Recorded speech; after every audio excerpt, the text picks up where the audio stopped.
the voice of truth, the official radio station of the Church of Christ, or Iglesia ni Cristo.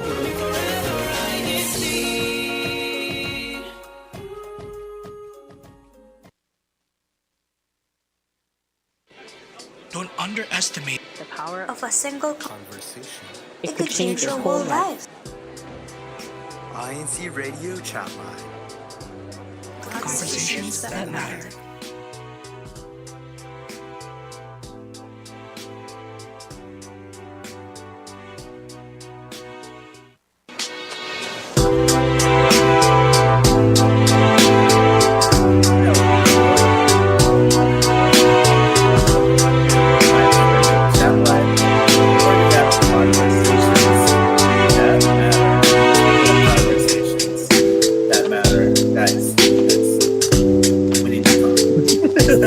That's what we're gonna be talking about today.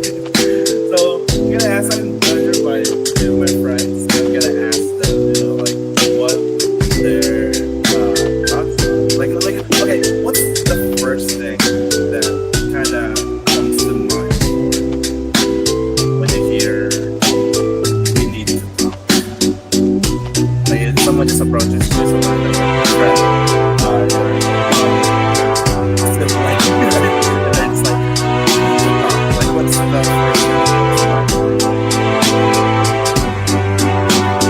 Honestly, panic. Panic and stress. I'm not really up, but a lot of panic and stress, especially if it's over text. First, much because typically you can read tone. I feel like you can read tone pretty well in person when it's like we need to talk versus like we need to talk. Because sometimes with your friends, you have like stuff that you want to share. Like I have to share with you this thing that like that kind of stuff. mm-hmm. So it's different. I feel like depending on how you're saying the phrase, like What where if medium.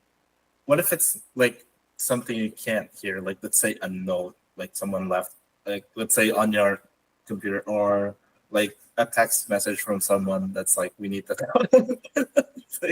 Stress, immediate stress. Stress. How about you, Nate? Like, what's your reaction to we need to talk? I know you're married, so Yeah, that's definitely giving me bad flashbacks. Although now that I'm like married for quite a bit now, I don't really get that. I think me and my wife came to an understanding like that's not something cool to do to somebody so that they're stressing out the whole day. So yeah, nobody likes it. Nobody wants to have that hanging over them. So that didn't last very long in our marriage. So that's it for me. Like it depends. Like let's say if it depends if I ordered something online. Like within that week, if I hear that from my parents, I already know it's about I ordered on. They probably saw it. They probably saw the package and the gonna ask me what it is, what's about. This is like That prompt. So we need to talk from your parents. yeah, because like they kind of always remind us about our spending. So if they No mention that judgment. within the time frame that I bought something online, I already know what it's gonna be. Okay, it's gonna be about my online spending. No judgment. I don't think I've ever received a text like that for something I purchased. I think I mean, like it's not if someone else in my household sees that I got a package, like, ooh, what is this? What'd you get? they like open it. Like, they don't even need to ask you. They just open it. Like I don't know. It's sort of like that's kind of like the first reaction, I guess, for a lot of people. Like when you hear we need to talk. But yeah, it depends. If it's in person, it's kind of easier to tell like the person's tone. Like we need to talk versus like we need to talk. Like there's a difference there. But if it's like nonverbal, like can't hear it, you can't see their face. Like it's a whole different story. So that kind of brings up this conversation of like, how do you want someone to approach you if it's like a serious like conversation? Let's say, for example, like how do you want them to approach you? Like with donuts, coffee. You definitely need to prompt it correctly because you bring something to me and I'm likely to start joking. So I mean, it's just in my nature. So if you're approaching me just like, and I can't tell your emotion, you're like, we need to talk. I'll be like, what about what?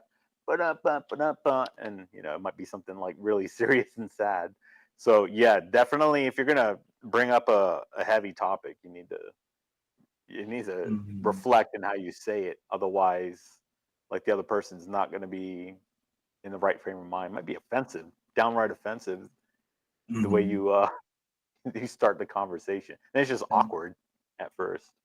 it's like you're not taking this seriously. Okay, sorry, I didn't know that it was supposed to be serious. Like Exactly. I had no information going into this.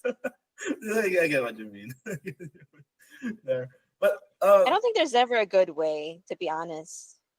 But at least for me, anytime that you kind of prompt a conversation, I just instant panic. Always like, oh no, what did I do? Oh no. what did I You're do? Yeah, what did it doesn't matter because like he's like, why are you panicking? Like I haven't even said anything yet. I'm just like, I don't know, that's just my nature. Oh, But I'm what the I'm same way. Depending on the person, when a particular yes, person yes. messages you, you right away think like, "What is it? What went? What happened? What's going on? Mm-hmm. What did I do?" You start like going through your mind, and that's a terrible place to be. Yeah. Whenever, yeah, you don't know, but you think you might know, but then again, you don't know. You never Uh, fully know. I was actually, since you brought up like your Mally, he is an expert at that. He'll send one vague message, and like either he's typing for a long time, or he won't say anything afterwards for like a couple, like 10, 20 minutes. He won't say anything, and you're just sitting there like, I wonder what it is. Like, should I be nervous? Should I be scared?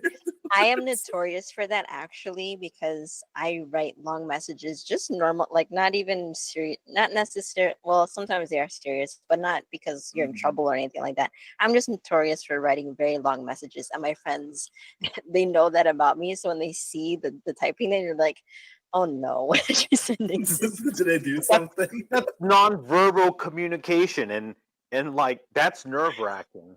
You see Yeah, someone's like this person's typing, you're like, oh no, they're still typing and they're typing sorry, and they're typing and No, they're just typing. What say. are they typing? sorry. Just the message. No, the message is just hey, like HEY, and just see them typing, and you're like waiting for a minute. No, the worst is when they're typing and then it stops and you're like, well, what happened? Oh no, they're deleting something. Yeah, you're like, what? Why'd They're you stop? rewording it. And then you wait there for a little while. And they're like, oh, there it goes again. They're typing. Yeah, They're typing. What are they typing? you're like, What oh are they no, typing? they're I And then know. they Yeah, send it, and you're like, boom! You get hit by the big wall, and you're like, yeah. oh no, Yeah, oh you're like no. they're Sorry. oh no, they're deleting something. Oh no, they're thinking about it. They're thinking What are about they all about? of what they're Yeah. trying to say. I do want to read from the live chat. Actually, PJ put there to start off a tough conversation. I asked them for their point of view and listen intently first, and follow up regarding the situation. So is Mm. that like for established conflict? Is that where we're coming from? Is that where we're coming from with this, EJ? Like if there's an established conflict and we're trying to navigate the thing, Yeah.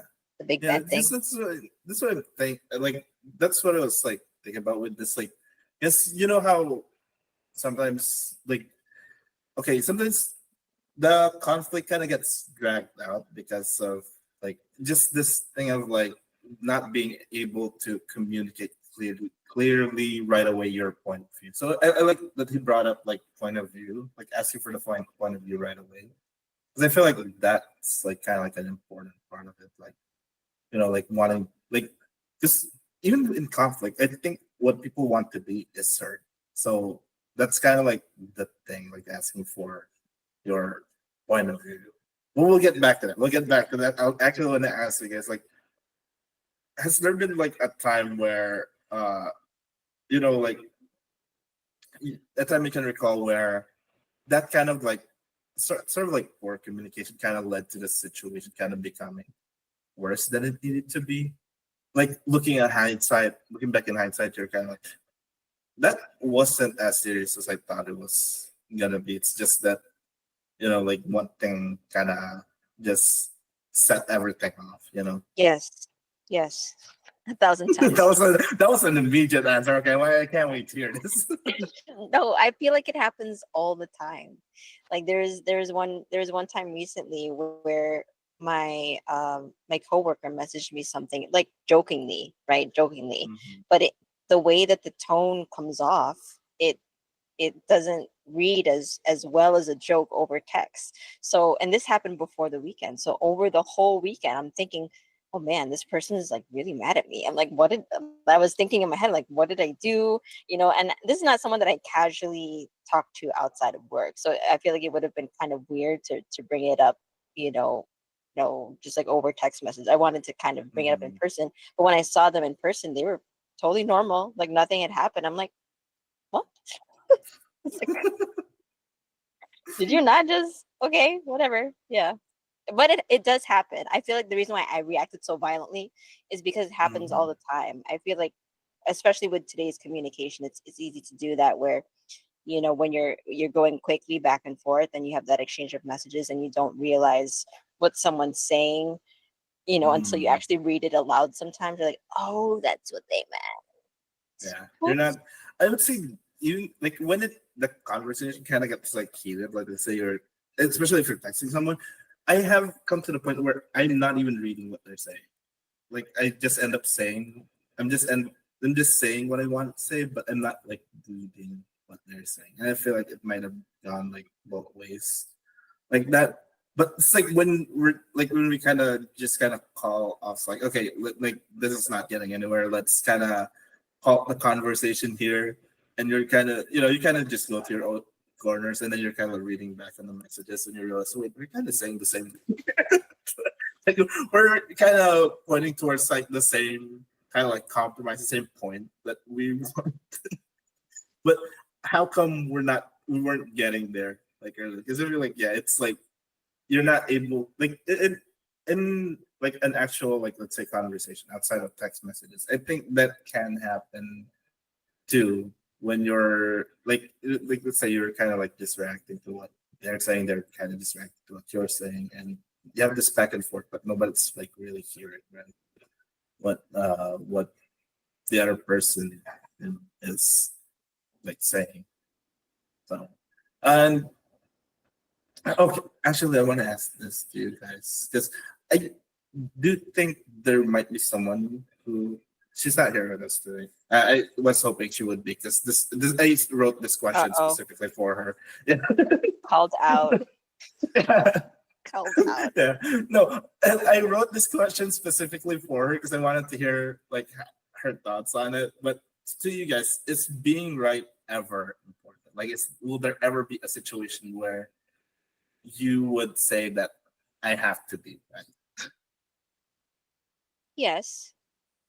Mm, And in terms of when it comes to things that are important to you morally, I think it's important to know when to draw the line of okay, this is something that I need to stand on because we're talking about in terms of moral, whether it's moral obligations, moral beliefs, that's where you draw the line, especially in your close relationships.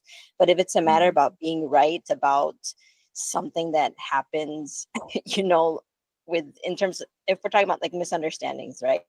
Like there's this scene from one of these TV shows where I don't know if anyone's gonna get the reference in the live chat, but they're like one of the girls said like got the keys, like asking a question, and then the other one received it as I got the keys. Like she's saying the statement, I got the keys. So in that situation, you have both people misunderstanding each other. Can you really say that one is right and one is wrong in that situation? Not really, mm, because both of them perceived it differently. So I feel like in those situations, it's kind of harder to be like, yes, I'm the one that's right. I feel like in those situations, I learned this from my mom, where you kind of just have to let it go. Like I don't know if that's true for married life, Nate, with those kinds of like pettier arguments of I'm just gonna let it go. I don't need to be right in this situation. Yeah. what's that? What was that face? I wish you guys could see his face. I mean, yeah, you'll get into petty arguments, and sometimes it's fun just for the sport of trying to win a petty argument. like both parties understand they're now locked in to this competition of a very silly, inconsequential argument, and you have to win, and you just keep elevating it. But sometimes it elevates into real conflict, where someone starts like bringing in, you know, dirty laundry from the past to try to get Oh their point across. no. Gotta Okay, so win at all costs. now I have a question for both of you because like your answers are like now interesting. Because I was expecting both of you to say no and Arnie to say yes. Which, by the way, I wrote this question for her because I just know she's gonna say yes. But now that you both said yes, there's like this question in my mind now. Like since like both of you have said, like how do you know like when to pull back and when to like kind of like push through like your point? I feel like for me, just as I got older, it's like sometimes it's not worth it to, you know, ruin a relationship with somebody over, especially a petty thing, right? Or if it's just a matter of opinion, because we talked earlier, like you don't want to cross some lines when it comes to like your core principles, but sometimes you need to be able to, sacrifice a matter of opinion because the relationship with that person, especially long term, it's like, well, that's going to be more important than me getting my way in this moment. Super Objective agree. versus subjective. Yeah. Yeah, because it's kind of hard to really, what I like that Nate kind of framed it that way. Like when we're talking about like specifically just opinions or like perceptions on a situation, because somebody can see a situation totally different than you can. That's something very different than what you're believing and what you choose to kind of like have as your core values. But stuff like that in situations where I feel like conflicts happen all the time, more often than we realize, because they're not always explosive. Sometimes it's stuff that can happen like little tiny things. I feel like the closer you are with someone, the the more likely it is to happen sometimes, just because you have different moods. Sometimes one of you goes through something at work or with somebody else, like at the gas station, that you don't know happens right before they get to you, and then you get into this whole thing of built up emotions. So being able to know, my friends say this all the time, like pick your battles. Like when are you going to to drive the point home, and when you're just gonna be like, you know what, this doesn't need to be what it's becoming. You're like, I'm just sorry. I'm sorry, like I got you at a bad time. And I feel like that's kind of what we avoid sometimes, is being able to say sorry, even if it's not like our fault, right? Because of, well, I'm not wrong. Like that. I've been a lot better about that, but I'm almost 40, so maybe it took me a lot longer. But what you said about saying sorry, that's a big thing when you see that, a conversation is going south, and it's like, well, I didn't mean things to be interpreted this way. Like, especially nowadays, like I really try to like, all right, let's stop this. Let's slow this down. This is not going where it needs to go. What I'm communicating is getting like misinterpreted. We need to stop, and we need to, do a reset on this, because this is not what I'm intending. And that's just being overt about, the situation, instead of trying to beat around the bush about it. It's like going directly to the bush, just boom, taking care of business directly without just stating the obvious, how things are, admitting fault, things like that.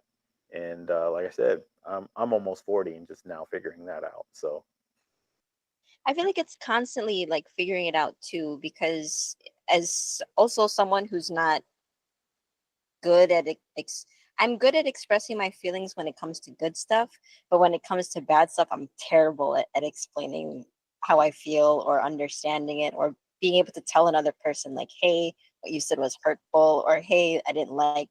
That's, for some reason, it's super hard for me to be honest about that, and it makes me uncomfortable. It makes me uncomfortable. So even getting over that is like a hurdle on its own. I don't know why it is, but to each his own.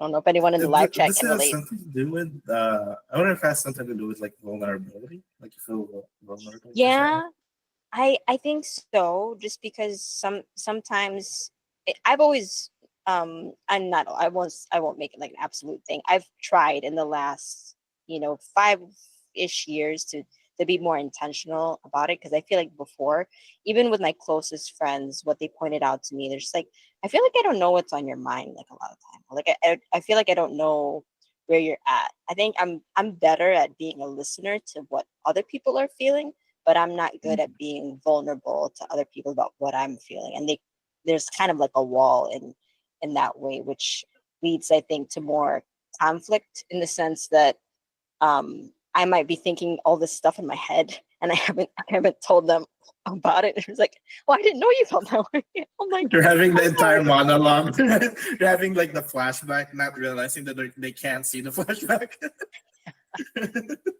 Basically, yeah, basically just like that. So, in your guys' thoughts, like how, like, what does help you like stay calm, like stay not just calm, but stay clear-minded, like when you're having kind of like a disagreement with somebody. Like what helps I mean, you? I think for me, it's you have to kind of train yourself not to react right away to everything. So whenever the conflict is starting to arise in your head, learn to not act on impulse right away. Be like, all right, this is kind of what I'm taking in. This is the information I receive. I need to process that. I need to also challenge it, because I may be interpreting things wrong. I mean, we just started at the beginning of the show talking about how a lot of conflict can be caused through misinterpreting how somebody sends you a text message, right? And so that's the same thing when I receive a text message. Like, I think first, like, what did I do? And then I think, what is my relationship with this person? If I don't know this person, then maybe I need to find the most neutral professional way to get more information, like what's going on. That's doing due diligence on your end to make sure you are actually understanding, the communication that's supposed to be happening. Mm. So, oh, sorry, go ahead. I was just going to read a couple things from live chat from Renz. He said, sometimes we have difficulty of explaining a point, especially when it will be beneficial for our case, because we think too much of what the other person will feel, and it holds us back. And then from Melanie, she also mentioned, I won't invest as much time and energy if the stakes aren't high. Some people are just not worth engaging with, especially if they made up their mind about something. Yeah, that's why sometimes I don't get why people, like fighting on the internet. I don't get that.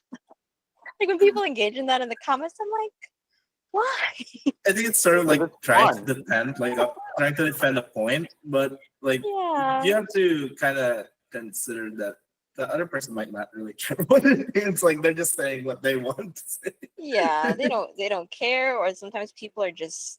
There are some people who just like to get under people's skin just for the sake of, screw it, like being able to mess up someone's day. Like that's Mhm. there are people like that, unfortunately, and it's just being able to kind of discern that, or just choose kindness even when people are not the most pleasant, right? In terms of keeping calm and controlling emotions, I think that's where my mind tends to go, EJ. Like what you mentioned, I try to think of, you know this other person has encountered more people before me. This, whatever this is, may not be about me. I might think it's about me because I'm having this interaction with them in the moment, but Mhm. there's a big chance it's not just about me. Sometimes it is, because maybe you triggered them in a way that wasn't Is that the best. something that? You said something, but that's on you to kind of reflect. But if you can reflect and see that you didn't, cause any harm, then they're probably just going through something that you have no idea about. And most of the time, we have no idea. We have really no idea what people are going through behind the I don't scenes. know. Like even for me, like when I'm in the bed, it's usually not the person I'm talking to's fault. You know, like, and the reason I even approach them is because I feel more calm with them, like I know that if I'm like with this person, like I can be more calm. So like, and so whatever I'm upset about, it's not really, about them. So how can like in lastly, just want to ask you guys, like how do you think we can create kind of like this a space where we can have kind of like a healthy conflict? I know that sounds like counterintuitive, but I feel like conflict's gonna happen. So like how do you make it like kind of like this healthy space, right, where we can talk about like the what we're upset about without it turning into like kind of like a hurtful thing. Well, that's approaching a conversation from two sides. It's speaking and listening, but also being conscious about what you're communicating and how it can be interpreted, and then trying to go back and make sure that you are receiving, the person you're speaking to is receiving your communication correctly. Okay, and if you need to clarify something, so like if you send something with text, you could always follow up. Just you have to state the obvious sometimes, but the obvious isn't obvious when it comes in a text form, because you can't read emotions through text unless they send like emojis and whatnot. So for me, it's just do your part in the conversation as much as possible, and try to extend that grace to those who are communicating with you. I feel like healthy conflict is always possible as long as, like, basically Nate's point is that self-awareness. Like if you can feel yourself getting out of control in a situation, you have to kind of know, like, okay, I think I'm getting too emotional about this. I'm starting to go over what's even like what we would even say reality. Like if you're at the point of insults and you know that that's not what you want to say to that person, like, okay, I need to stop because I don't want to, I think I'm being too emotional and I don't want to say anything further that's going to hurt you. Like being able to kind of like have that self-awareness in the situation. And then also self-awareness for the other person of, again, going back to earlier, giving them the benefit of the doubt and that grace that there are other things that are happening, other factors going on that I'm not worried about, that I'm not like being able to see. So trying not to worry, to the point of, especially with the kinds of conflicts that I'm thinking of when we're talking about this, is like the people that are closest to us, the people that when it gets to that level where you kind of have to massage it out a little bit, you can always revisit the conversation.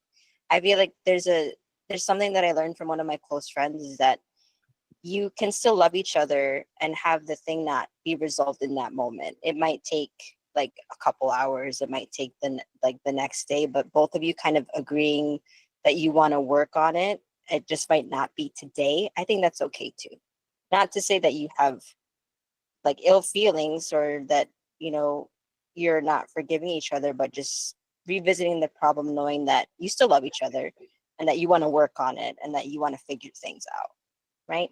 Like I feel like Yeah, that's having okay that kind too. of like, I want to work on this with you, like I Mhm. think that itself shows that like that shows that you care, because like you're not just like, I don't want to talk to you anymore. Like you said something that annoyed me, and I'm talking. Like that's different from like like I feel like we're both upset, but like I feel like we're both upset, so why don't we kind of, like I might say something that I don't mean, something I don't want to say to you, so let's just kind of revisit this at another time, because that's another thing, like and things that happen after conflicts in my side. People saying, I didn't mean to say this, I didn't mean to say that. Well, like that should have been kind of at that point of like what you were talking about. Like, let's just revisit some, so I might say something I want to say, right? But I do hope that, like, I do hope that this has been beneficial to our viewers, to us here. Definitely learn some new things from like my friends here, and I want to read. I'm gonna read the live chat later on in my free time, so I'm gonna revisit that.